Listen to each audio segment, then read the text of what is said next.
Hello and welcome everyone. This is Type V3 with the Transformers Combiner Wars review of the Legends class Shockwave, the most logical member of the Decepticons.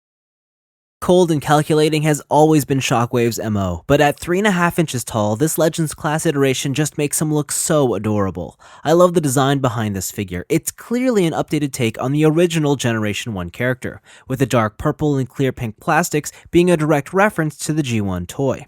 The silhouette is sharply defined and it's almost completely devoid of alt mode kibble.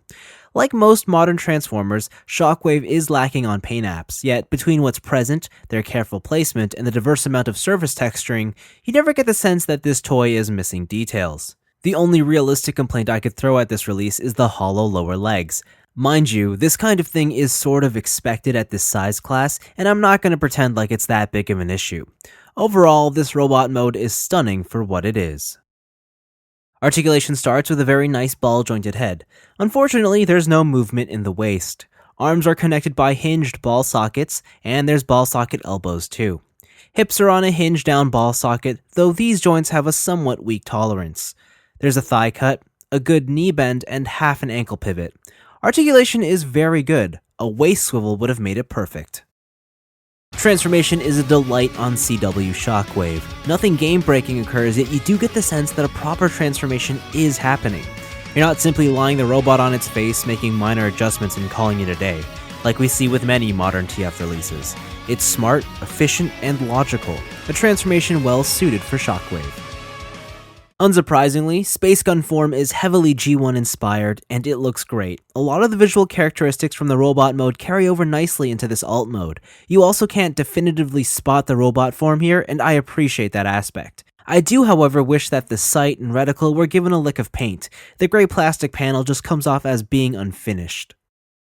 Being a gun, Shockwave can theoretically be held by any toy that can accept a 5mm port. I say that because this is still a fairly chunky piece of plastic to be held, and smaller toys may find the weight overwhelming. Of course, the obvious thing to do is follow the package's suggestion and pair them up with Combiner Wars Bruticus. They definitely look good together, and the gun seems appropriately sized for this large robot. The Combiner Wars Legends class Shockwave is a good toy. Awesome alt modes and satisfying play features. But what makes it great is how it compares with current Transformers toy standards. It's no secret that across the board, retail Transformers toys have dipped in quality over the past few years. Reduced parts count, fewer paint apps, and increases in price points have just made them less enjoyable. Or, at least that's my honest opinion. Shockwave, though, has managed to excel in spite of the recent trend, and I think it's because this just seems like a very well thought out release. Now, I'm not saying that this is some sort of unicorn of a toy that will blow your mind. It still conforms to the status quo. Rather, Combiner Wars Shockwave is a small reminder that, yes, Transformers toys can still be great. But that's all for me. Thanks for watching, hope you enjoyed it, and I'll see you in the next review.